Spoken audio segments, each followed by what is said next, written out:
This is question number 18 जो कि class 11th NCERT chemical bonding से लिया गया है। इस क्वेश्चन में हमसे पूछा गया है कि हमें एक सुटेबल एग्जांपल से पोलर कोवलेंट बॉन्ड का एग्जांपल समझाना है, एक्सप्लेन करना है। तो पोलर कोवलेंट बॉन्ड क्या होता है कि सपोज हम कंसिडर कर लेते हैं HF।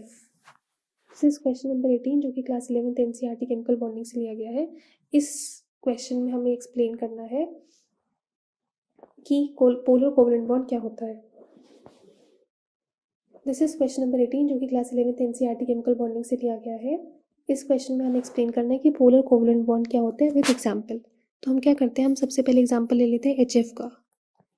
तो हमें पता है H और F में इलेक्ट्रोनेगेटिविटी डिफरेंस बहुत ज़्यादा है। तो H पे इलेक्ट्रोनेगेटिविटी वैल्यू होती है 2.1 और F का इलेक्ट्रोनेगेटिविटी वैल्यू होती है 4। अब अगर इलेक्ट्रोनेगेटिविटी डिफरेंसेस है तो इस पे कौन सा चार्ज आ जाएगा, डेल्टा पॉजिटिव, इस पे कौन सा चार्ज आ जाएगा, डेल्टा नेगेटिव। तो अब क्या होता है, अगर हम HF का स्ट्रक्चर बनाएं तो हमें पता है HF का लुईस डॉट स्ट्रक्चर बनाएं तो F के पास 7 इलेक्ट्रॉन्स हैं, तो इसको एक इलेक्ट्रॉन चाहिए अपना ऑक्टेट कंप्लीट करने के लिए।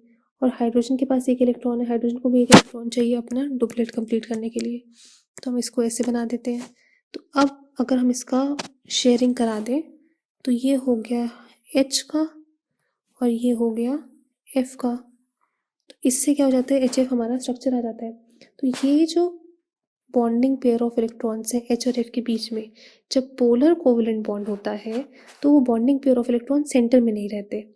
तो HF के केस में अगर हम ये देखें तो क्योंकि इसके ऊपर डेल्टा नेगेटिव चार्ज है और इसके ऊपर डेल्टा पॉजिटिव चार्ज है, तो ये जो बॉन्डिंग पेयर ऑफ इलेक्ट्रॉन्स हैं दोनों के बीच में, ये ज़्यादा किसकी तरफ पुल रहेंगे, फ्लोरीन की तरफ पुल रहेंगे, क्योंकि फ्लोरीन ज़्यादा इलेक्ट्रोनेगेटिव है। तो polar covalent bond is that bond जहाँ पे पार्शियल चार्जेस डेवलप हो जाए। हमने कभी CC बॉन्ड में चार्जेस डेवलप नहीं होते, और CC बॉन्ड में जो बॉन्डिंग पेयर ऑफ इलेक्ट्रॉन्स हैं वो किसी भी C की तरफ पुल्ड या अट्रैक्टेड नहीं होते।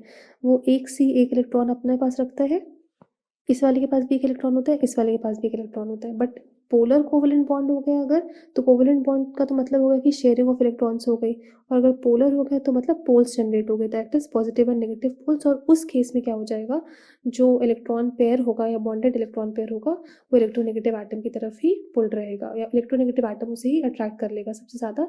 तो वो सेंटर में इलेक्ट्रॉन्स नहीं मिलेंगे, वो हमें किसी न किसी एटम की तरफ इंक्लाइंड मिलेंगे।